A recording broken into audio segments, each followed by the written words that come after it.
Baik, Waalaikumsalam warahmatullahi wabarakatuh. Selamat pagi menjelang siang. Salam sejahtera untuk semuanya, untuk Pak Bagus juga. Baik, Alhamdulillah. kabarnya baik juga ya? Baik dan bahagia, Oke. Dok. Alhamdulillah. Dok, saya mau tanya dulu nih. Selain sebagai dokter, apa sih sebenarnya hobi dokter? Di rumah misalnya gitu, atau di luar rumah misalnya? Iya, ini sebenarnya semenjak masa-masa pandemi ya, saya sih terus terang sebenarnya suka olahraga sih, berenang, kemudian jogging, lari. Cuman kan situasi juga sekarang tidak memungkinkan, ya paling di rumah high intensity, moderate lah, nggak terlalu high ya. Jadi ya seperti yang bisa dilakukan lah, senam-senam, ya stretching, yang ringan-ringan gitu ya, stretching ya, Dok ya. Yang nggak terlalu capek juga. Nah, dokter kan ahli atau spesialis penyakit dalam nih, Dok. Ya. Katanya ada penyakit dalam yang kalau kena pasien COVID-19 itu bisa membahayakan. Apa aja tuh, Dok, penyakit yang membahayakan? Oh ya, ada beberapa kondisi yang memang menjadi rentan, satu rentan ya, bila seseorang atau individu memiliki penyakit dasar sebelumnya, kemudian kita sekarang sedang ada pandemi, jadi lebih rentan untuk terkena infeksi dari apapun sebenarnya. Lalu sekarang khususnya tentang COVID ini ya. Kemudian yang kedua, selain rentan, lebih rentan untuk terinfeksi, juga lebih kalau dia terkena akan cenderung lebih berat. Jadi severity-nya lebih tinggi daripada orang yang dengan tanpa penyerta. Jadi kalau ada dua kelompok, orang dengan komorbid, terus kemudian orang yang sehat-sehat saja, tentunya yang dengan komorbid ini satu lebih rentan, kemudian lebih berat. Lalu komplikasinya juga, ancaman komplikasinya sampai fatality case, sampai kematian juga lebih tinggi gitu. Terancamnya seperti itu. Sebelum jauh nih, Dok, sebenarnya definisi penyakit dalam itu sendiri apa sih, Dok? Sebuah bidang ilmu ya, sebuah bidang ilmu dari kedokteran itu kan kita belajar ilmu kedokteran dasar, preklinik, kemudian klinik. Kemudian kalau kita sudah di klinik, kita belajar lagi yang lebih specialty ya. Nggak mungkin karena seseorang mendalami semuanya ya, paling superficial aja. Betul. As a GP atau dokter umum. Kemudian bila ingin mendalami suatu bidang ilmu, kita ambil spesialis ya. Dan salah satunya adalah penyakit dalam ini. Nah, penyakit dalam ini ada mempelajari 9 organ atau lebih ya, antara lain jantung, paru-paru, kemudian saluran cerna, saluran ginjal, kemudian maksudnya saluran kencing dan lain-lain ya. Kemudian juga ada yang juga subspesialis lagi mempelajari geriatri atau orang dengan usia 60 tahun. Jadi ada spesialis ke spesialisasi lagi yang lebih sempit gitu kan? Iya, jadi tadi yang saya sebutkan ini yang subspesialis yang bisa dipersempit lagi. Jadi supaya semakin narrow atau semakin tajam belajarnya dan mendalami ilmunya. Nah, ini menarik sekali nih, sahabat sehat di rumah atau di mana saja Anda menyaksikan tayangan ini. Kita akan lebih masuk nih ke contoh-contoh penyakit dalam apa aja misalnya, Dok? Yang paling banyak rentan pada pandemi COVID ini dan harus juga garis bawahi antara lain satu, hipertensi ya. Ini saya bicara menurut urutan memang case-nya yang paling banyak dan yang paling rentan, satu hipertensi. Kemudian yang kedua adalah diabetes mellitus. Kemudian yang ketiga adalah penyakit jantung. Yang keempat dan setelahnya adalah penyakit penyerta seperti penyakit paru obstruktif menahun, rokok yang sudah saluran nafasnya ada gangguan, kemudian penyakit-penyakit asma, gangguan imun seperti autoimun, lupus dan lain-lain, cancer juga. Ini jadi penyakit-penyakit yang saya sebutkan tadi sudah berdasarkan urutannya, mana yang paling banyak dan harus diwaspadai. Sekarang saya tertarik sama DM nih, Dok. Ya. Apa penyebab? Katanya ada 2 jenis ya, 2 tipe, Dok ya, DM itu ya? Oh iya. betul. Bisa nggak dijelasin dok penyebabnya atau mungkin gejalanya dan sebagainya? Iya, jadi pengertiannya dulu, diabetes ini diabetes mellitus ya, karena ada diabetes insipidus tapi kita tidak bicarakan sekarang. Diabetes mellitus ini adalah gangguan metabolisme ya. Jadi kalau kita makan ya, kita kan makan kalori, ada gula, kemudian protein dan lain-lain, ini masuk ke dalam tubuh, kemudian diproses oleh tubuh untuk dicerna jadi energi dan lain-lain seterusnya. Nah, ini prosesnya ini ada gangguan ya, terutama untuk metabolisme glukosanya yang kemudian nanti merambat juga ke metabolisme protein dan lain-lain, lemak dan lain-lain ya. Jadi harusnya kalau kita makan ada insulin. Insulin ini suatu zat hormon yang dihasilkan oleh pankreas. Pankreas itu letaknya di sini di ulu hati, di sekitar situlah. Nah, ada gangguan insulinnya itu, entah itu insulinnya memang kurang atau tidak dihasilkan oleh si pankreas, atau keluar ada insulin tetapi kualitasnya kurang baik ya. Jadi karena gangguan insulin ini akhirnya ada gangguan metabolisme, gula tidak bisa diproses, akhirnya gula darah tinggi di dalam tubuh, dan gula darah yang tinggi ini akan bersirkulasi seluruh tubuh dalam jangka waktu yang lama, karena diabetes kan penyakit kronis ya, menahun. Jadi dia blood glukosnya tinggi secara terus menerus selama bertahun-tahun, dan ini akan banyak masalahnya, komplikasi. Kalau misalnya gini loh, ibu saya kan diabetes Ya. diabetes ya, sudah meninggal dia. Kemungkinan saya mungkin pembawa gitu loh kayak, Ya. atau kalau saya nggak jaga, barangkali saya mewarisi genetiknya beliau gitu. Gimana kalau dari ibu? Gitu. Jadi banyak faktornya, multifaktorial. Salah satunya memang genetik ya. Kembali lagi ke tipe diabetes tadi ya, tipe 1 sama tipe 2.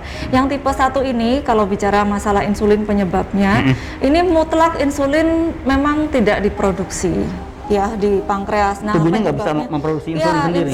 Pankreasnya ada destruksi atau kerusakan sel-sel beta namanya di pankreas ini yang tidak menjalankan fungsinya. Jadi memang tidak keluar yang tipe 1. Nah, sebabnya bisa genetik yang tipe 1 ini, atau memang infeksi atau autoimun, hancurnya sel-sel beta pankreas seperti itu. Jadi mutlak memang tidak ada. Dan nanti kalau bicara masalah manajemen, nggak ada insulin gimana? Ya harus Ya. substitusi insulin Iya, dari betul. luar, Dari luar gitu ya. ya. Lalu yang tipe 2, diabetes tipe 2. Tipe 2 ini banyak yang seumuran kita-kita nih, 40, 50. Sekarang even 30 aja sudah mulai ada nih gejala ya? Iya, diabetes tipe 2. Diabetes tipe 2 ini bedanya dengan diabetes tipe 1 yang tadi. Bila diabetes tipe 1 tadi mutlak memang dari sananya tidak betul. produksi, Iya. tapi tipe 2 ini ada ya produksi, masih insulin ada tapi kualitas kurang baik itu ya. Jadi masih ada dikeluarkan tapi dia nggak sebagus yang kita inginkan fungsinya, jadi setengah-setengah, loyo itunya insulinnya. Terus penyebabnya apa? Ada genetik salah satunya, tetapi tidak selalu tadi seperti yang Pak Bagus tanyakan.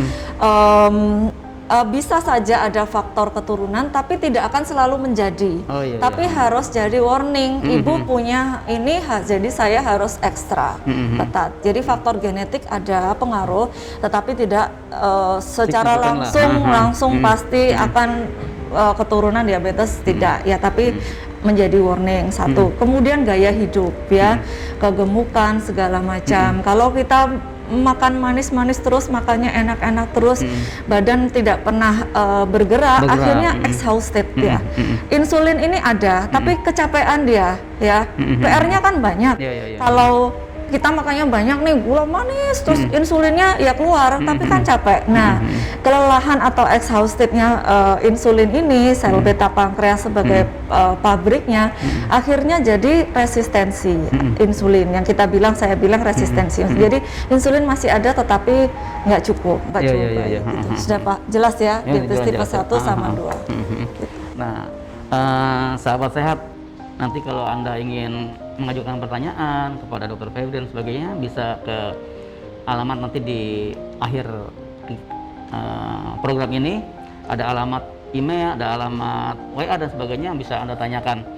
Tapi saya ingin menggali lebih dalam nih dok soal diabetes tadi. Seandainya nih ada orang yang tidak punya riwayat ke atasnya nggak ada diabetes, terus gaya hidupnya hancur gitu, karena sekarang kan banyak ya minuman-minuman yang manis itu luar biasa gitu dok.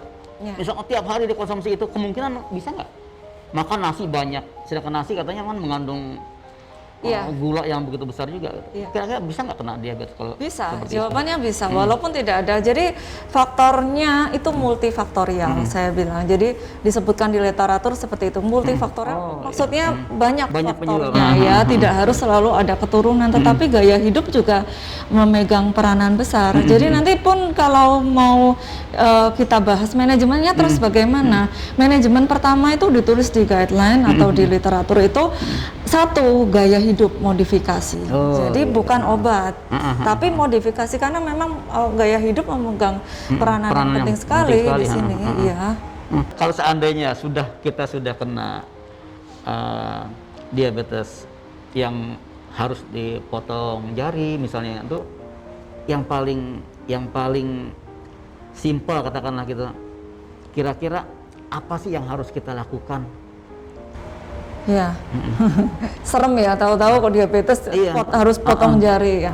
Memang saya sering bilang juga ke pasien-pasien bahwa diabetes ini induknya penyakit, jadi dia payung besarnya berjalan, dia kadang-kadang berjalannya silent atau nggak ada keluhan, tetapi penyakit berjalan terus. Silent disease gitu dok ya? Iya.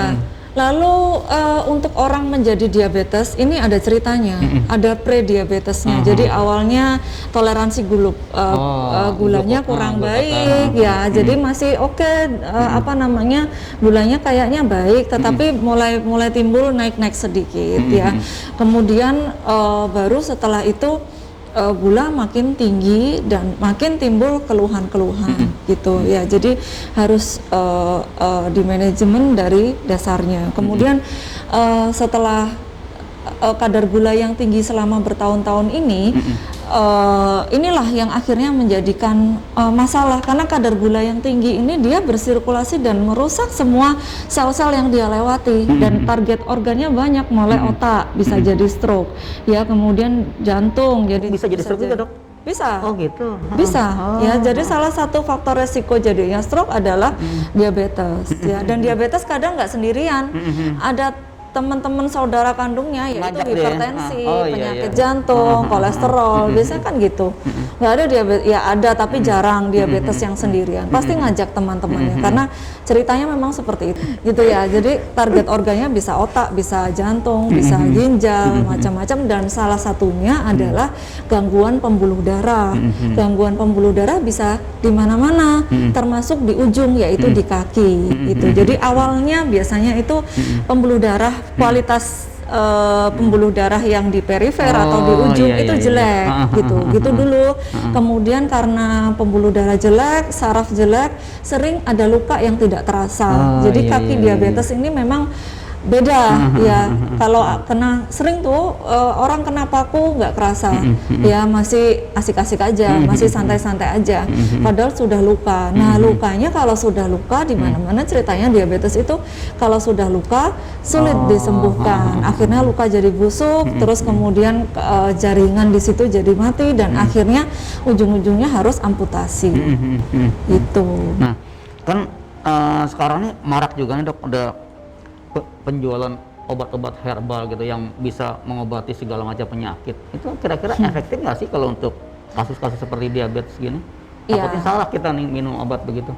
Iya, jadi saya sendiri belum mempelajari tentang herbal ya. Sebenarnya herbal ini disiplin ilmu tersendiri yang gitu bisa masih bisa dipelajari, tapi yang bisa kita anut ini namanya fitofarmaka. Jadi ada memang obat-obat yang labelnya fitofarmaka, berarti yang sudah diteliti, sudah diuji klinis, dan memang efek sampingnya pasti. Herbal ini ada efek samping, namanya zat aktif, pasti ada efek sampingnya. Semua harus mengakui kita. Namun tetapi herbal atau fitofarmaka ini masuk ke dalam golongan obat tambahan Oh, iya, atau iya, iya. suplementatif, bukan untuk terapi definit. Jadi terapi ini terbagi menjadi beberapa besar ya. Satu terapi definit atau kausatif. Jadi terapi yang pasti untuk menyembuhkan ya. Yang kedua terapi untuk simptomatik atau gejala ya. Yang ketiga terapi tambahan atau suplementatif Suplemen, ya, ya. tadi ya. Seperti vitamin C, vitamin E, antioksidan, kemudian termasuk tadi herbal atau fitofarmaka masuk di dalam suplementatif. Jadi nggak bisa tuh kayak vitamin C mampu membunuh bakteri, itu kan nggak. Iya. Jadi untuk bakteri infeksi contohnya terapi definitnya ya antibiotik. Vitamin C kan tambahan aja. Iya. Itu. Jadi mindsetnya seperti itu pemikirannya. Kalau herbal boleh-boleh aja, tetapi kita lihat dulu sudah terstandarisasi masuk atau enggak gitu. Dan lagi pun sebagai tambahan boleh, tetapi itu tadi definit jangan dilupakan ya. Kalau penyakit tadi kan dia akrab nih sama teman-temannya nih si DM ini. Ya. Itu yang paling banyak sebenarnya komplikasinya apa tuh dok? Misalkan DM sama jantung, DM sama hipertensi gitu. Itu paling banyak yang selama ini dokter tangani. Kalau DM itu biasanya. Jadi itu ada ceritanya, istilahnya patofisiologinya. Jadi bagaimana diabetes ini bisa menjadi hipertensi, dan hipertensi pun bisa jadi diabetes ya. Dan panahnya ini bolak-balik ya. Dan diabetes, hipertensi ini setara, dia merupakan etiologi atau risk faktor resiko untuk menjadi penyakit jantung ya. Nah, penyakit jantung juga banyak. Mereka bisa jadi penyakit jantung gagal jantung, yang payah jantung, bisa jadi penyakit jantung yang koroner, bisa juga jadi ada istilah kardiomiopati. Jadi kardiomiopati yang memang disebabkan oleh diabetes secara langsung itu juga ada. Jadi gitu ya? memang satu paket. Oh ya, jangan lupa dislipidemia atau gangguan metabolisme lemak juga satu paket juga, satu lingkaran. Saya dengar bisa menyebabkan kebutaan juga dok, DM ya? Oh iya, tadi kan itu ya, luar biasa. karena dia kadar gula yang tinggi bersirkulasi, dia akan menyebabkan komplikasi dari ujung rambut sampai ujung kaki. Ya. Dari ujung rambut mulai kering segala macam, rontok segala macam, bulu-bulu bisa rontok segala macam sampai ujung kaki. Tadi yang kita bicarakan amputasi. Iya. Sahabat sehat, alhamdulillah kita udah ngobrol banyak nih sama dokter Febri. Nanti kita akan ngulik lagi penyakit dalam yang lain, mungkin nanti hipertensi, jantung dan sebagainya, karena memang beliau ahlinya. Tapi untuk episode awal ini kita akan cukup sampai di sini. Mudah-mudahan dokter Febri masih berkenan datang ke studio kita ya dok ya, untuk ngomongin penyakit-penyakit dalam yang lain ya dok ya. Masih banyak nih penyakit dalam yang lainnya nih yang harus di-share kepada penonton kita, sahabat-sahabat sehat. Oke dokter, terima kasih banyak. Mudah-mudahan ilmu dokter semakin berkah dan bermanfaat buat orang banyak. Amin, mudah-mudahan bermanfaat. Makasih banyak dok ya. Ya.